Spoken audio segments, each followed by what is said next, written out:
Bob Dylan poursuivi pour l'agression sexuelle présumée d'une mineure en 1965. Bob Dylan au Festival des Vieilles Charrues le 22 juillet 2012, à Carhaix-Plouguer, en Bretagne. Fred Tano. Bob Dylan est poursuivi devant un tribunal de New York par une femme qui affirme que le chanteur l'a agressée sexuellement il y a près de 60 ans, quand elle était âgée de 12 ans.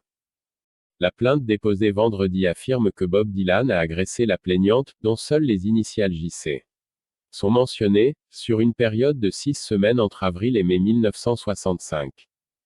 Le chanteur a abusé de son statut de musicien pour fournir de l'alcool et des drogues à JC, et pour l'agresser sexuellement à plusieurs reprises, soutient la plainte qui accuse également Bob Dylan d'avoir physiquement menacé la jeune fille. Le montant des dommages-intérêts réclamés n'y sont pas précisés.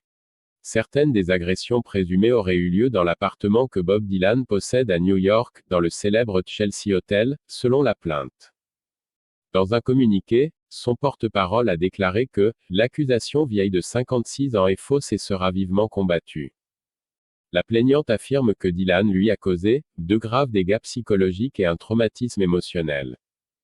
La plainte a été déposée un jour avant la date limite prévue par une loi de l'État de New York qui permet aux victimes d'abus sexuels de poursuivre leurs agresseurs présumés, quelle que soit la date à laquelle l'acte aurait été commis.